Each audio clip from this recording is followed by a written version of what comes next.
My Smith's electric clock has just stopped working and I don't know why. I've just been doing a bit of research on it, and it would appear that this particular model of movement was started in 1933, but by 1936 they started using Sectric as a brand name, and this doesn't have Sectric, it just has Sec. So does that mean it was built between 1933 and 1936? In which case it's 90-year-old. Now I overhauled and repaired it on the 14th of October 2003. So it has been running for 21 years with no problems. It was in a pretty desperate state when I got it. It looks like it come from a workshop, a garage workshop, and the wood was actually rotten in places. But what I did is I put some wood veneer plastic on it, and from a distance it looks alright, but it's just a shame the mechanism's not working. So let's have a look, what's gone wrong.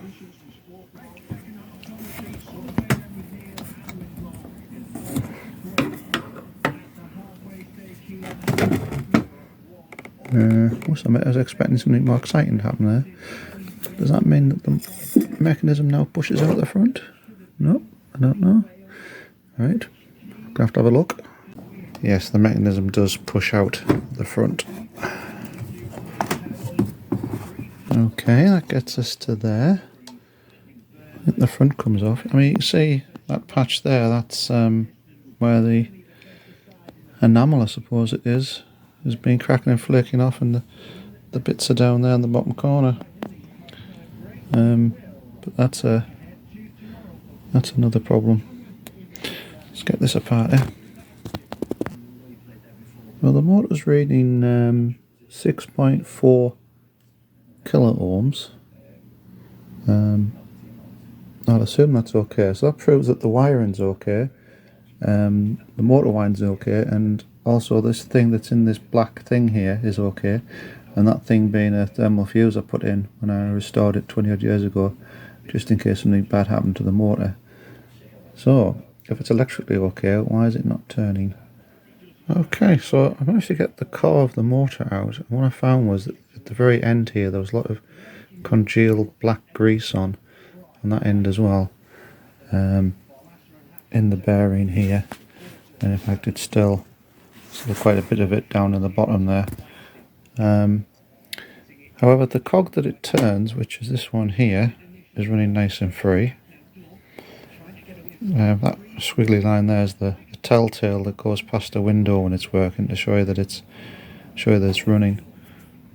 But there doesn't seem to be any damage to the motor otherwise. So I think it was just stuck with gunk.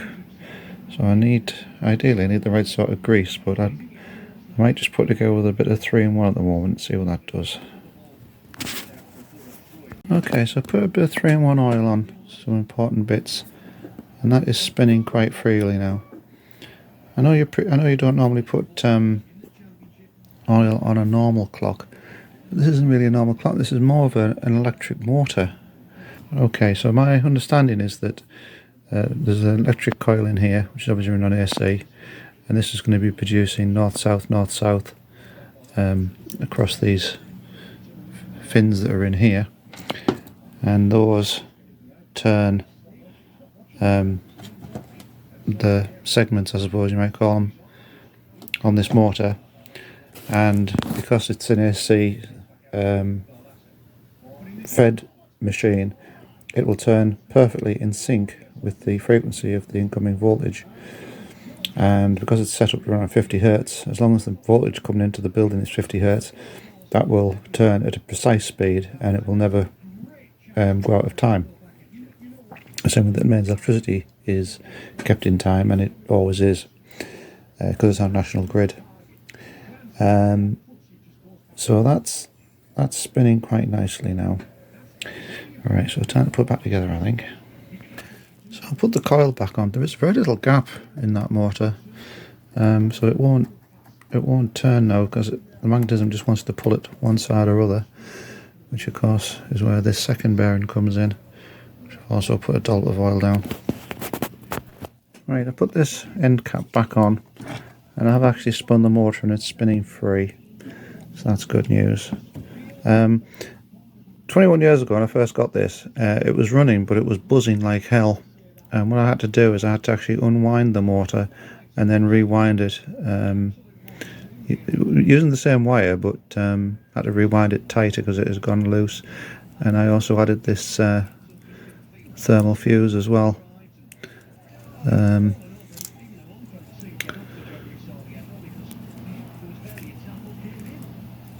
I think that's going to be okay. Right, put it back together electrically and see if it powers up. Right, okay, it's now live. Now the motor, oh, I was about to say the motor doesn't turn, but it is.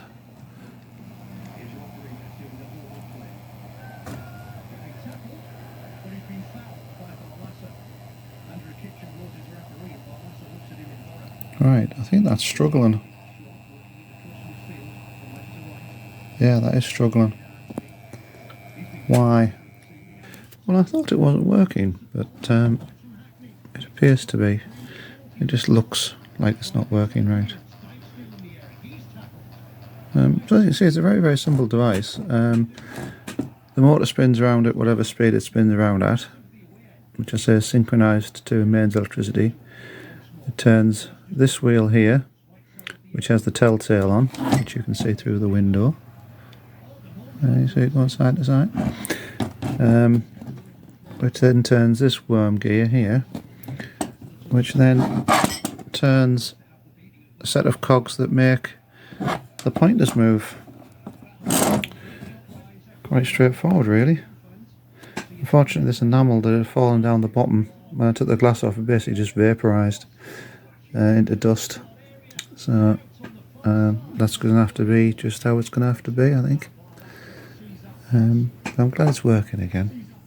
So I'll put it back together. Now ideally, oh, you can see the motor spinning there, can you? Can you see there the back of the motor spinning around?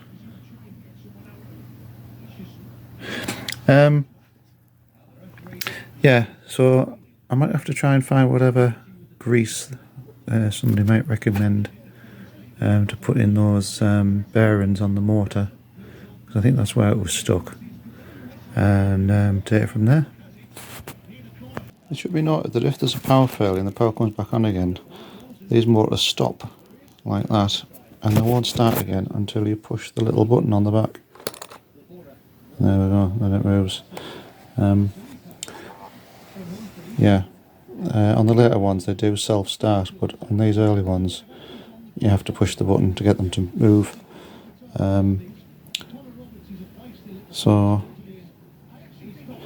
yeah, so there we go. Put it back on the mantelpiece now. I'll then say that.